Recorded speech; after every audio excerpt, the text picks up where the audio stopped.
যায়, আমার জেদ কিন্তু একটু বেশি আর কি। সো দেন যখন ফোন কিনে দেয় তখন তো আর অ্যান্ড্রয়েড ছিল না, জাভা ছিল, এবং ওগুলোতে ঘাটাঘাটি প্রচুর করতাম, গেমের প্রতি আগে অনেক আকৃষ্ট ছিলাম। তো এরকম করতে করতে যখন আমি ক্লাস 8-9-এ উঠি, ঠিক তখন 8-এর পরীক্ষা দেওয়ার পরে আমার কম্পিউটার শেখার একটা টাইম চলে আসে, যে আমি তো এখন 8 পরীক্ষা দিলাম, জেএসসি, এরপর আমি এখন 2-3 মাস সময় পাচ্ছি। সো আমি এটাতে কম্পিউটার শিখতে পারি, এই টাইমটা কাজে লাগিয়ে, ঘুরে না বেরিয়ে, ঠিক আছে। দেন কম্পিউটার শিখতে যখন যাই, তো ওখানে দেখি যে এক ভাই বলে যে অনলাইন আর্নিং করা যায়। তো যখনই মাথায় আসলো আর্নিং করা যায়, দেন আমি গুগলকে জিজ্ঞেস করলাম, অ্যাকচুয়ালি আমার টিচার গুগল ছিল, আচ্ছা, যে how to earn money online, Google আমাকে অনেকগুলো রিসোর্স দিল, ঠিক আছে। পকেট মানি যাই, ইভেন মজার করে যদি বলি যে আমার সেভ করার যে মানি থাকবে সেই টাকাটাও ছিল না, সত্য কথা বলতে। তো তখন, এবং ওই বয়সটাতে আমার কেন জানি ফিল হতো যে কেন যে বাবার কাছে আমি চাইতে যাবো, এই চাওয়াটাও কিন্তু আর আসতো না আর কি। আমি জানি না অন্যদের কেমন লাগে, বাট আমার কাছে এটা খুব ছোট ছোট মনে হতো। ঠিক তখন ভাবলাম যে নিজের খরচটা অন্তত কিভাবে চালানো যায়, যেহেতু অনলাইন থেকে কিছু করা যায়, দেখি এটাতে কি আছে। দেন গুগল রিসার্চ করা, গুগলকে জিজ্ঞেস করলাম যে কিভাবে আর্নিং করা যায়। এবার গুগল আমাকে অ্যান্সার করলো যে এই কাজগুলো করতে পারো, লাইক গ্রাফিক্সের ডিজাইন করতে পারো, ওয়েবের ডিজাইন করতে পারো, বা তুমি মার্কেটিং এর কাজ করতে পারো, এরকম অনেকগুলো লিস্ট পেলাম। এবার আবার ওখানে আবার জিজ্ঞেস করি যে কোন কাজগুলো বেস্ট, কোন কাজগুলোতে ফিউচার আছে। আবার ওখান থেকে দেন আমাকে দেখানো হলো গ্রাফিক্স, ওয়েব অথবা মার্কেটিং এ চলে যেতে পারি। আবার আমি দেখলাম যেখানে হাই ডিমান্ডেবল প্রাইস কোন কাজগুলোতে পাওয়া যায়, টাকা টাকা তো সবাই করে। আচ্ছা, তো দেন দেখলাম যে সফটওয়্যার ডেভেলপমেন্টের যে কাজগুলো, এগুলো তো প্রচুর পেমেন্ট দেওয়া হয়, ঠিক আছে। দেন আমার তো এই টেকনিক্যাল জিনিসের প্রতি খুব ইন্টারেস্ট, এবং এই কারণে আমি ভাবলাম কি ঠিক আছে আমি ওয়েব ডিজাইনিং শিখবো। এবং ওইটা আসলে এই ইনকামের জন্য শেখা ছিল না, সেটা এমন ছিল যে আমার একটা ওয়েবসাইট থাকবে, তো আমি যখন স্কুলে যাব ঠিক তখন আমি বন্ধুদেরকে দেখাবো যে দেখ আমার ওয়েবসাইট আছে। তো এই টাইপের চিন্তা ভাবনা ছিল, এবং এই ফোন থেকেই কিছু কিছু ওয়েবসাইট থেকে অপরচুনিটি দিত ওয়েবসাইট করার জন্য, ওটা করলাম।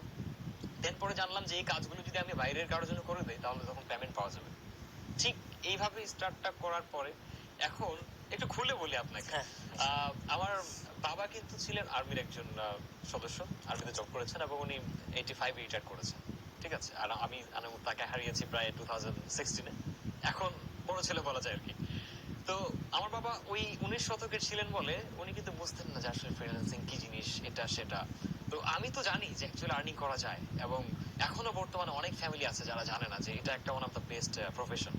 তো তখন তাকে যখন বোঝাতে যাই যে এটা যত অবশ্যই ল্যাপটপ লাগবে, তো আমি যখন তাকে বোঝাতে গেলাম যে বাবা আমি ল্যাপটপ কিনবো, আমি এই কাজগুলো করবো, তো উনি বলে যে এগুলো কাজ, এগুলো ভুয়া, এগুলো করা যায় না, হ্যান তেন। আর ওই টাইমটাতে ক্লাস 9-এর একটা স্টুডেন্টকে যদি ফোন হাতে দেওয়া যায় তাহলে এখনো আমাদের এরিয়ায় মানে সোশ্যাল ব্যাপারটা অন্যরকম হয়ে যায়, যে নষ্ট হয়ে যাচ্ছে, ঠিক আছে। সো ওইরকম মাইন্ডসেট বাসায়ও ছিল। তো ওই টাইমটাতে তখন হয় কি, আমাকে আসলে ল্যাপটপ কিনে দেওয়া হবে না, বলা হয়েছে যে তুমি এসএসসি পাস করবা ঠিক তখন ল্যাপটপ দিবা। তো এরকম করতে করতে আসলে বাসায় রাগারাগি হয়, তো বুঝেন কিছু না পেলে একটু রাগ অভিমান করতেই হয়, বাবার সাথে এবং এটা হয়ে যায়, ঠিক আছে। তো তখন আমি মান অভিমান। ইভেন আমি বাসা থেকে বেশ করে পালিয়েও গিয়েছি আমার, আচ্ছা, হ্যাঁ হয়তো বা আমার দুলাভাই দেখছে এই ভিডিওটা এখন। তো আমার দুলাভাই আমাকে অনেক সাপোর্ট করে, উনি বিজেপিতে আছেন। তো এইভাবে আসলে উনি সাপোর্ট দেওয়ার পরে দেন উনি বলে বাবাকে যে আচ্ছা আপনি একটু কিনে দেন, দেখা যাক যদি না হয় আমি আপনাকে টাকাটা পে করবো, এরকম সাপোর্ট মানে রিস্ক নিয়ে দেন বাবাকে রাজি করানো হয়।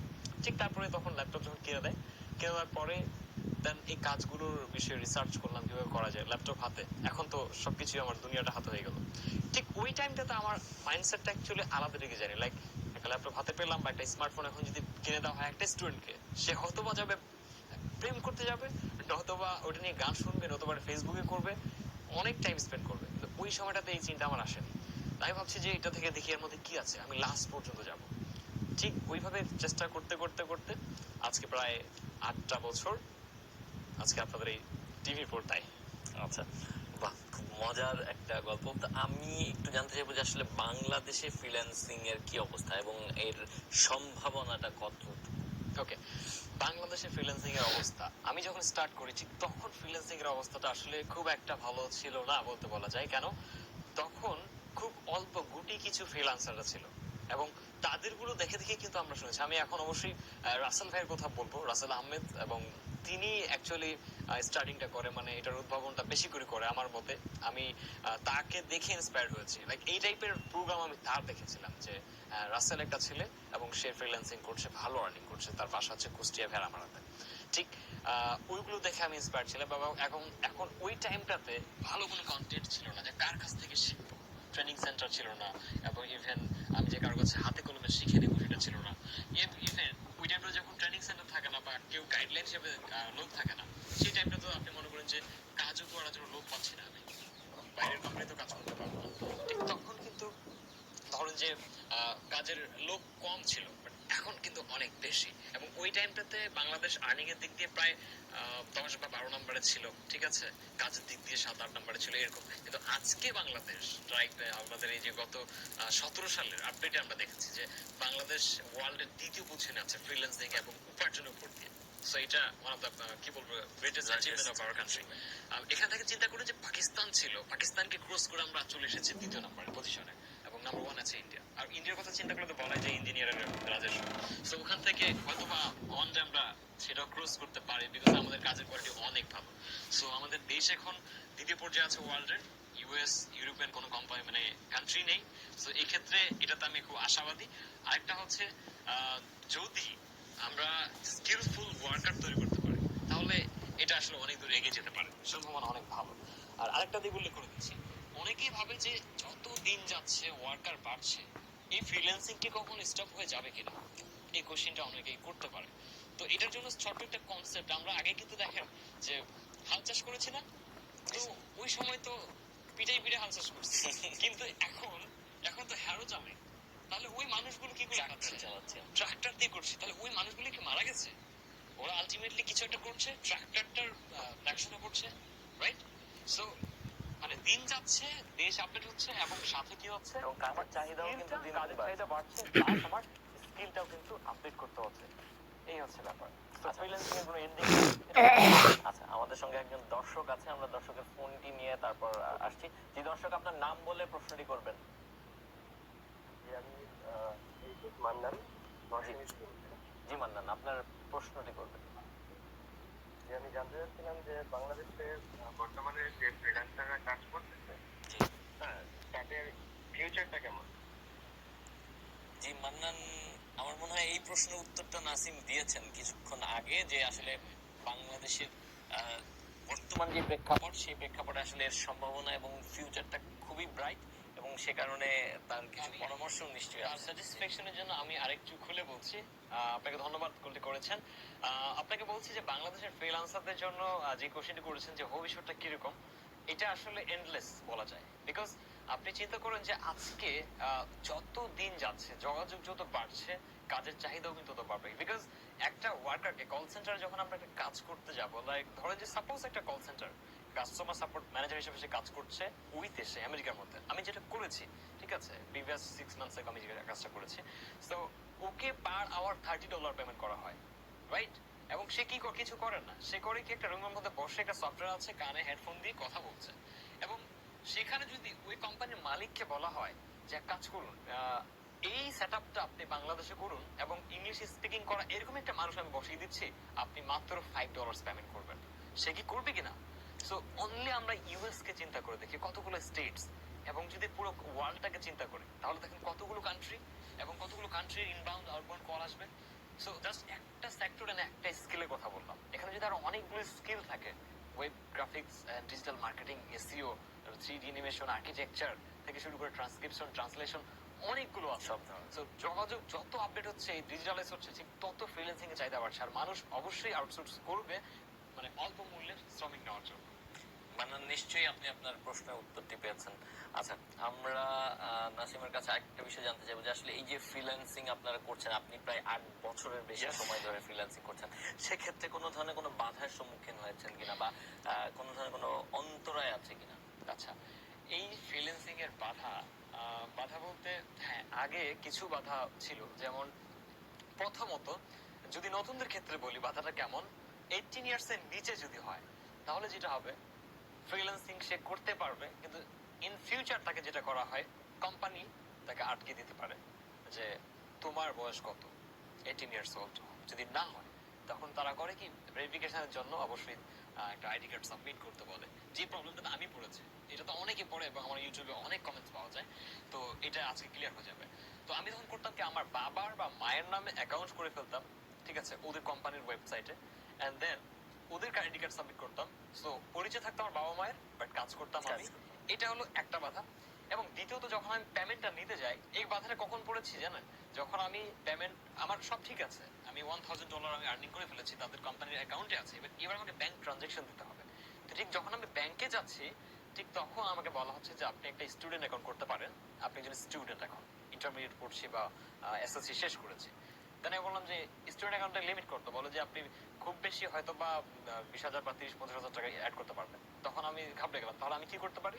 দেন আমাকে করতে হলো কি ওই কোম্পানির অ্যাকাউন্টকে চেঞ্জ করতে হলো, বাবার নামে করতে হলো এবং ব্যাংকের অ্যাকাউন্টও বাবার নামে করতে হলো। ঠিক আছে, ঠিক সেইভাবে পেমেন্টটা করতেছে। এটা হচ্ছে একটা।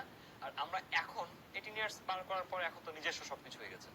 এখন যে প্রবলেমগুলো সেটা হচ্ছে পেমেন্ট নিয়ে। মানে পেমেন্ট নিয়ে অনেক কথা বলা হয়েছে অলরেডি, এবং তারপরেও আমি একটু এটাকে এক্সটেন্ড করি। যেমন আমাদের এখন যদি freelancer.com আমরা চিনি, ফ্রিল্যান্সিং যারা করে তারা অবশ্যই জানে, এবং upwork.com সেটা ওডেক্স ছিল, অনেকগুলো ওয়েবসাইট আছে এখন। এই সবগুলো ওয়েবসাইট থেকে বাংলাদেশের সকল ব্যাংকে পেমেন্ট আসে না, এটা হলো একটা প্রবলেম। আর দ্বিতীয় প্রবলেম হচ্ছে যে ওই যে ওয়েবসাইট গুলোতে যে পেমেন্ট মেথড গুলো গেটওয়ে গুলো ইউজ করা হয়, এই গেটওয়ে গুলো অ্যাকচুয়ালি বাংলাদেশে অনেকগুলোই সাপোর্টেড না। ঠিক আছে, রাইট? গত এই যে আমাদের ভোটের পরে 1 মাস ধরে একটা প্রবলেম চলছিল বাংলাদেশ ব্যাংকের সাথে, কি জানি একটা কনফ্লিক্ট ছিল, এই কারণে freelancer.com থেকে কোনো পেমেন্ট আসতো না। আমি এটা নিয়ে একটা ইউটিউব আপডেটও দিয়েছিলাম। একটা মাস ধরে অনেক ফ্রিল্যান্সার অনেকে আমার কমেন্ট করেছে, ভাই আমরা $5,000 আটকে গেছে, আসতেছে না। ঠিক আছে, 10,000 এরকম। তো এই ঝামেলাগুলো হচ্ছে। এইটার জন্য সবাই বলে যে পেপাল, এবং অনেকেই পেপাল নিয়ে মাতামাতি সবসময়। আসলে পেপালটা আসলে আমরা সবাই এক্সপেক্ট করি, কিন্তু এটা যদি রিসার্চ করে দেখি আমাদের এই কান্ট্রির যে ইকোনমিক সিস্টেমটা আর ইয়াং জেনারেশনকে যদি আমি চিন্তা করে দেখি, তাহলে মনে হয় যে পেপালটা দেশে আনলে আমাদের জন্য বেটার হবে, কিন্তু একটু আবার ডাউন করবে কারা? যারা আসলে এটাকে বোঝে না, ইউজ করতে জানে না। লাইক এখন কিন্তু দেখেন যে Bet365 সবাই চিনেন, যেখানে জুয়ার আড্ডা, এটা আমি অবশ্যই নিষেধ করব সবাইকে না খেলতে। এরকম অনেকগুলো ওয়েবসাইট আছে যেখানে তারা ডলার স্পেন্ড করছে এবং ডলার স্পেন্ড করে জুয়া খেলছে অনলাইনে, যেটা আমাদের ক্রিকেট বেট করতে এখন আশেপাশে ছেলেপেলেরা সামনাসামনি, ওটা এখন অনলাইনে করে শুরু করে সব Yes. ধরনের রাতে এখন একা একা করছে, কিন্তু অনেক টাকা নষ্ট করছে। তো এই জিনিসটা এখন কিন্তু ওরা কি করবে, পেপাল অ্যাক্সেস পেলে বাংলাদেশ থেকে পেপালে টাকা ঢুকাবে, এবার দেন 10,000 20,000 টাকা, 1 লাখ 5 লাখ টাকা পর্যন্ত কি করবে, স্পেন্ড করবে, জুয়া হারবে, টাকা চলে গেল ইউএস, টাকা চলে গেল ডেনমার্ক, টাকা চলে গেল সুইডেন, বাংলাদেশের টাকা বাইরে হয়ে যাচ্ছে। বাট আমি যদি ভালো ওয়েতে এটাকে ইউজ করি, হ্যাঁ আমরা এটা করতে পারি, পেপাল আসছে, আমরা জাস্ট মানি রিসিভিং এর ক্ষেত্রে ইউজ করতে পারি, নট ফর সেন্ডিং। এই মাইন্ডসেটটা কয়জনের হবে? ঠিক আছে, তো সেক্ষেত্রে আমরা পেপাল নিয়ে একটু চিন্তিত আছি। সো পেমেন্ট গুলো আমাদের আসলে ঠিক মতো আসছে না। আমাদেরকে গতবারে বলা হয়েছিল যে পেমেন্ট পাওয়ার ক্ষেত্রে আপনারা অনেক বাধার সম্মুখীন হচ্ছি। সো গতবার বলা হয় যে পেপাল দিচ্ছি, এবং পেপাল দেওয়ার কথা বলা হওয়ার পরে আমরা দেখলাম যে পেপাল নয়, এখানে একটা জুম সার্ভিসের থ্রুতে পেপাল দিয়ে বাংলাদেশে টাকা আসবে। এবং তারপরে আবারও জানতে পারলাম যে জুম না, শুধুমাত্র বাংলাদেশের জন্য পেমেন্ট আসবে ইউএসএ থেকে। শুধু যদি ওই ক্লায়েন্টটা আমার সুইডেন থেকে হয় বা অন্য কোনো ইউরোপিয়ান কান্ট্রি থেকে হয়, সে কিন্তু আর জুম ইউজ করতে পারতেছে না। এই প্রবলেম আমি অনেকবার পড়েছি, এবং তখন আমি যেটা করি এখন, এই ঝামেলা পোকানোর জন্য আমি করছি কি, আমি ক্লায়েন্টকে বলে দিচ্ছি আপনি আমাকে ওয়েস্টার্ন ইউনিয়নে পেমেন্ট করবেন, আমি 5 মিনিটস আমি টাকাটা নিয়ে নেবো। কিন্তু অনেকেই এটা করতে পারে না, বিকজ তাদের সাথে নিজস্ব ক্লায়েন্টের কোনো সম্পর্ক থাকে না। তারা কিন্তু ওই বাইরের হ্যাঁ ইয়া বাইরের যে একটা থ্রু আছে, লাইক আপনার ওয়েবসাইট টু ব্যাংক ট্রানজাকশন এরকম। আচ্ছা, এবার আপনার কাছে তাহলে যদি আমি বলি যে একজন নতুন ফ্রিল্যান্সার যে আসলে এই আপনার দ্বারা ইন্সপায়ার হবে বা কেউ শুরু করতে চায়, সে আসলে কিভাবে কাজটা শুরু করবে, কি বলবেন? Wow, that's amazing question. নতুন ফ্রিল্যান্সার জন্য এর জন্য অবশ্যই কিছু জিনিস আমি এখানে অ্যাড করব, আমার লাইফের সাথে যায়। কথাগুলো বললে হয়তো অনেকেই বুঝে যাবেন এবং স্ট্রাগলটা কি ছিল এটা বুঝবে। তো এখানে আসলে নতুন বলতে অনেকে জিজ্ঞেস করে যে এডুকেশনাল ব্যাকগ্রাউন্ড লাগবে কি লাগবে না। ঠিক আছে, সো এখানে শিক্ষার মানটার প্রয়োজন নাই, এডুকেশনাল ব্যাকগ্রাউন্ডের কোনো প্রয়োজন নাই, বিকজ আদার যে কান্ট্রি গুলো আছে এরা চিন্তা করে কোনটা, what you have inside your brain, আপনার ব্রেনে কি আছে এটা চিন্তা করে। লাইক আপনি যদি সার্টিফিকেট দিয়ে জব নিতে যান, তাহলে কি হয় এটা, যে আপনাকে হয়তো বা অ্যাপ্লাই করতে দিবে, আপনাকে ইন্টারভিউ করতে দিবে, ইন্টারভিউ হলো, ধরেন যে দুইজন চাকরি করতে গেছে, একটা হচ্ছে ঢাকা ভার্সিটি ন্যাশনাল, আমি কিন্তু অলরেডি ন্যাশনালে পড়ি, বি গ্রেড একজন স্টুডেন্ট। ঠিক আছে, তো এখন দুজনে গেছে, কাকে আগে টানবে, ঢাকা ভার্সিটি অবশ্যই। বাট ধরে নিলাম কথার কথা যে একটা বি গ্রেড স্টুডেন্ট, তার মাথায় অনেক ব্রেন আছে, আর ঢাকা ভার্সিটি যেটা ওর মুখস্থ বিদ্যায় গেছে। এবার দেখেন যে কোম্পানিতে যখন ওই লোকটি গেল জব করতেছে, ঢাকা ভার্সিটি স্টুডেন্টটা, তো ওর সার্টিফিকেটের জন্য সে টিকে গেল, কিন্তু এবার দেখেন সার্টিফিকেটটা আলমারিতে কিন্তু আছে, ফিল্ডে কাজ করবে মানুষটা এবং তার মাথায় যদি কিছু না থাকে তাহলে কিন্তু কোম্পানির কোনো উন্নতি হলো না। Right. ঠিক সেই কনসেপ্টটাই কিন্তু অ্যাকচুয়ালি ইউজ করে ইউনাইটেড স্টেটস। এখন এখানে গুগল, ফেসবুক, ইয়াহু থেকে শুরু করে যতগুলো কোম্পানি আছে তারা এই কাজটি করে যে সে কোন ব্যাকগ্রাউন্ডে দেখার বিষয় না, সে কি জানে, দ্যাটস উই নিড। এবং এটার কারণে কি করছে তারা, অনলাইনে যখন ওরা কাজ দেওয়ার জন্য আসে, সো ক্লিয়ারলি বলে দিচ্ছি এখানে কোনো এডুকেশনাল ব্যাকগ্রাউন্ড রাখবে না, বাট আমি যেহেতু কাজ করবো একজন ইউনাইটেড স্টেটস এর মানুষের হাতে বা অন্য মানুষের হাতে, আমার ল্যাঙ্গুয়েজটা অবশ্যই ইন্টারন্যাশনাল হওয়া উচিত, রাইট? অন্তত ইংলিশ ছাড়া কোনো উপায় নেই, অবশ্যই ইংলিশে কথা বলতে হবে। এটা একটা পার্ট গেল যারা নতুনরা যাচ্ছেন, যার নতুন ইংলিশ মনে করেন যে মোটামুটি জানেন, মোটামুটি যে কোনো কাজ হবে না, বিকজ টাইম ইজ মানি, এটা বলে ইউনাইটেড স্টেটস এর পিপলরা, ইউরোপিয়ান থেকে বলে। সো আমি যদি ভাঙা ভাঙা ইংলিশ বলি, লাইক আপনি আমার সাথে কথা বলছেন, আমি যদি এখন একটা অন্য একটা আঞ্চলিক ভাষা ইউজ করি, আমাদের দিনাজপুরের ভাষা, তাহলে কিন্তু আপনি কথা বলতে স্বাচ্ছন্দ্য বোধ মনে করবেন না এবং এই শেষটা অনেক এড়িয়ে যায়, অনেকটা দূরে চলে যাবে। তো ওই জন্য ওরা বলে কি ভালো ইংলিশ যারা জানে তাদেরকে অপরচুনিটি বেশি দেওয়া হয়, ঠিক আছে? সো প্রথমত আমাদেরকে অবশ্যই ইংলিশটা ভালো জানতে হবে, এন্ড দ্বিতীয়ত আমাদেরকে অবশ্যই যে কাজটি করব সেই কাজটি ভালো জানতে কাজটা হবে। সম্পর্কে একটা ধারণা। Yes, এখন এখানেই প্রশ্নটা আসে, কোন কাজ আমরা আসছি, আমাদের আসলে একটি সময় হলো বিরতিতে যাবার, নিচ্ছি ছোট্ট একটি বিরতি, ফিরছি বিরতির পর, থাকুন আমাদের সঙ্গে।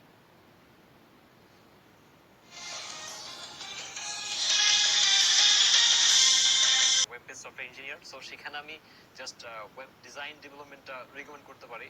এটা অনেক ভালো একটা দিক আছে, ঠিক, আর ফিউচার আছে, ব্রাইট ফিউচার আছে, করতে পারে। এটা করলে হবে কি, কেউ চাইলে হয়তো ফ্রিল্যান্সিং করলো আর না করলো, সে চাইলে বাংলাদেশের অনেক প্রাইভেট কোম্পানি আছে সেগুলো থেকে ওই দিকেও তার একটা জন্য হ্যান্ডসাম স্যালারিতে জব করতে পারে, অথবা সে যদি আরো ভালো ডিজাইনার প্রোগ্রামার হতে পারে, সে কিন্তু ইউনাইটেড স্টেটস বা অন্য কোনো কান্ট্রিতে গিয়ে একটা ভালো হ্যান্ডসাম স্যালারি পাবে, ঠিক আছে?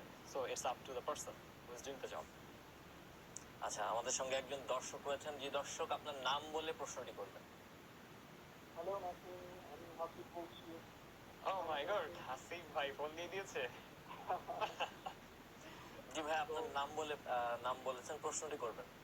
নাসিম, আমি আপনার মাধ্যমে একটু জানতে চাই যে বাংলাদেশে ফ্রিল্যান্সারদের জন্য এমন কোনো পেমেন্ট সিস্টেম কি আছে যেটা বাংলাদেশের ফ্রিল্যান্সারদের জন্য সহায়ক হতে পারে?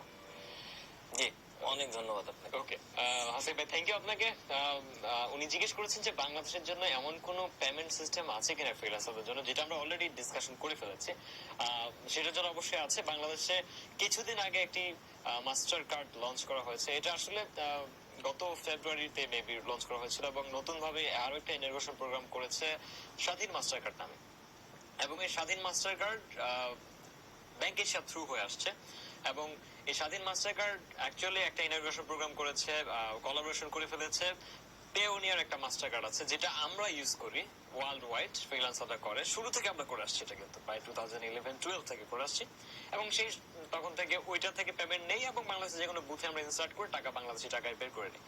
তো ওইটা আসলে আবার যখন ব্যাংক উইথড্র দিতাম তো অনেক টাইম লেগে যেত। এইটাকে ফিক্স করে ব্যাংক এশিয়ার স্বাধীন মাস্টার কার্ড কি করেছে, ওই ট্রানজেকশনটা রিয়েল টাইমে করেছে। তো ফ্রিল্যান্সারদের জন্য ব্যাংক এশিয়ার যে স্বাধীন মাস্টার কার্ডটি আছে এটা কিন্তু আবার একটা অনেকটা হেল্পফুল হয়ে উঠেছে। মানে আমি এখন ট্রানজেকশন করলাম, আমি 2-3-4 ঘন্টার মধ্যে পেমেন্টটা পেয়ে যাচ্ছি। সো এটা একটা অনেক ভালো একটা জিনিস। বাহ, আচ্ছা, আরেকটা ভিন্ন প্রসঙ্গে আমরা একটু যাই। আপনি তো ইউটিউবিং করেন বেশ কিছুদিন ধরে। Yeah. আপনার ইউটিউবিং এর আসলে কন্টেন্ট গুলো কি কি কি ধরনের কন্টেন্টের উপর আপনি ইউটিউবিং করেন? আচ্ছা দেখেন, ইউটিউবিং আমি যখন স্টার্ট করি হচ্ছে 12 সাল এবং আজকে প্রায় 19, 6-7-8 বছরের মতো। তো চাইলে ওই সময়টাতে ইউটিউবে আসা যেত। তো আমি একটু কেমন ছিলাম, আমি এক টাইপের সেলফিশ টাইপের ছিলাম যে আমি একা আর্নিং করতেছি, আমি একাই খাবো, কি দরকার, ঠিক আছে? তো আলটিমেটলি আমি যখন আসলে বাবাকে হারালাম ঠিক তখন আমার মনে হলো যে আচ্ছা আমি তো আর্নিং করছি, আমি তো ফ্যামিলি লিড করছি, আমার মা ভালো আছে, ভাই ভালো আছে, সবাই ভালো আছে, এই সিচুয়েশনে তো অনেকে থাকতে পারে, ঠিক আছে? যখন আমি জিনিসটা বুঝেছি যে আসলে বাবা নামের বটগাছটা যে ছায়াটা থাকে এটা যে চলে যাওয়ার পরে কি যে হয়, এটা আসলে যে ওই পজিশনটা থাকে ঠিক সেই কিন্তু বুঝবে, এছাড়া বোঝানো যাবে না। আর তারপর যদি কেউ ফিলিংটা নিতে চান তাহলে কাজ করবেন, বাবাকে 7 দিনের জন্য ট্যুরে পাঠিয়ে দিবেন এন্ড দেন বলবেন যে ফ্যামিলিটা আমি চালাবো, তখনই বোঝা যাবে যে আমি কি এবং আমার কি আমার পরিচয়, এটা আমি সবসময় বলে থাকি।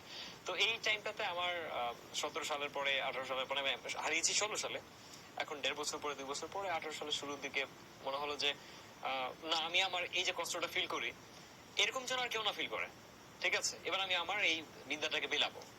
যেন অন্তত একটা সংসারের জন্য এরকম ছেলের মানে কষ্ট না থাকে। নিজে স্বাবলম্বী হয়ে অন্তত Yes. তার পরিবারটাকে আসলে চালাতে পারে। তো ঠিক সেই চিন্তাটা মাথায় আসার পরেই আমি ভাবলাম যে না, আমি কিছু তাহলে শেখাই এখন।